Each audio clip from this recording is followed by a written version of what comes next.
तक अब मांगलिक कार्य किए जाएंगे। क्या कुछ शादी के लिए शुभ मुहूर्त है? शास्त्र ही कहता था कि खरमास जब तक रहे इस समय कोई भी शुभ मुहूर्त का काम नहीं होता। तो सबसे पहले समझिए कि शुभ मुहूर्त में कौन कौन सब चीज़ आ जाते हैं। विवाह, मुंडन, उपनयन, गृहवास, ये सभी जो हैं शुभ मुहूर्त में आते हैं। 13 अप्रैल 2025 को खरमास समाप्त हो गया और 13 अप्रैल के बाद से ही अब ये सभी शुभ कार्य प्रारंभ होंगे और अभी से लेकर के जुलाई महीना तक शुभ कार्य का तिथि हमारे मिथिला पंचांग के अनुसार रहता है, जिसमें विवाह का दिन, मुंडन का दिन और जनेऊ का दिन, जिसको हम लोग कहते हैं उपनयन संस्कार, ये तीनों का दिन उसमें वर्णित है। इसके साथ साथ आप गृहवास, गृह प्रवेश, यह सभी आप देख सकते हैं। आपके कथनानुसार अभी आपने जो कहा कि विवाह का दिन जो है, विवाह का दिन अप्रैल माह में 16 तारीख से ही प्रारंभ हो चुकी है।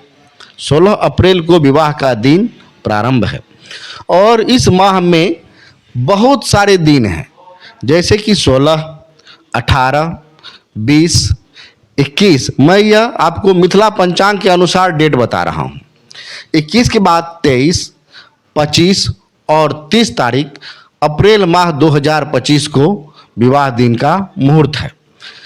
विवाह दिन का मुहूर्त को जानने से पहले आपको मैं एक चीज़ और बता दूं। यह दिन सबके लिए है, मगर वैसे जातक और जातिका के लिए नहीं है। अगर किन्हीं भी जातक का दिन और डेट एक ही पकड़ाता है, जैसे मेरा जो वार है वो सोमवार जन्मवार है, अगर 18 तारीख को सोमवार ही अगर पकड़ाता है या 20 तारीख को सोमवार पकड़ाता है, तो सोमवार तिथि को हम वह डेट नहीं लेंगे, मतलब अपने जन्मवार के दिन अपना विवाह नहीं करेंगे। इसलिए इन सभी तिथि में लड़का और लड़की के जन्मवार को हटा करके ही विवाह का दिन लिया जाए। इसी प्रकार मई माह में भी बहुत सारे दिन हैं।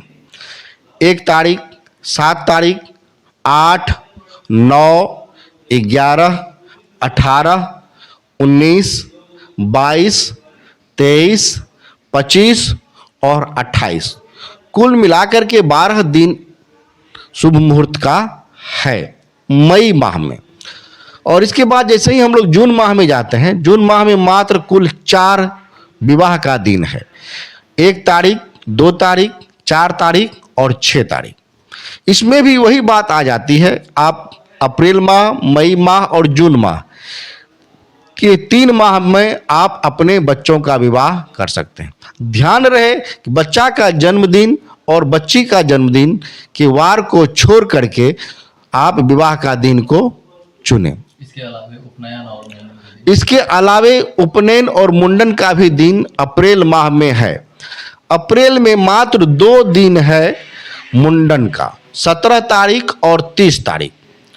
इसी प्रकार मई माह में 8 तारीख, 9 तारीख और 28 तारीख मई माह में ये 3 दिन हैं। जून में फिर कुल 4 दिन हैं, 5 जून, 6 जून, 26 जून और 27 जून।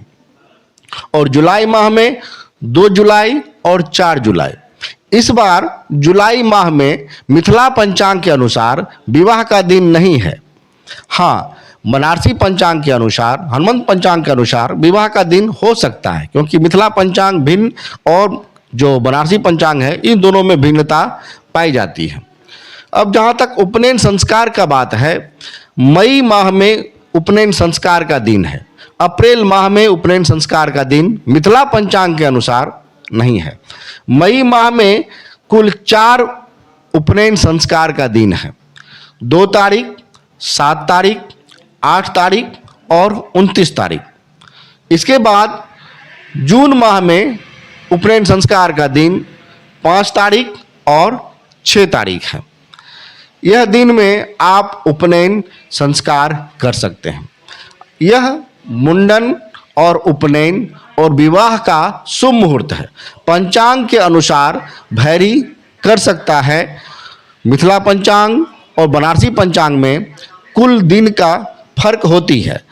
बनारसी पंचांग जुलाई माह में आगे बढ़ जाता है और हमारा मिथिला पंचांग जून माह में ही विवाह का जो शुभ मुहूर्त है उसे आगे बढ़ने नहीं दिया गया है। ऐसे में इन शुभ मुहूर्त पर कोई भी मांगलिक कार्य कर सकते हैं। जी सर, इन सभी मुहूर्त में आप विवाह, मुंडन, उपनयन संस्कार कर सकते हैं। मांगलिक संस्कार करने का अर्थ है कि विवाह के दिन में अगर उपनयन और मुंडन का भी दिन है तो आप उस दिन विवाह, मुंडन और उपनयन यह तीनों आप कर सकते हैं। मेरा पंडित मनोत्पल झा ज्योतिषी, महाराजी हाता, पूर्णिया।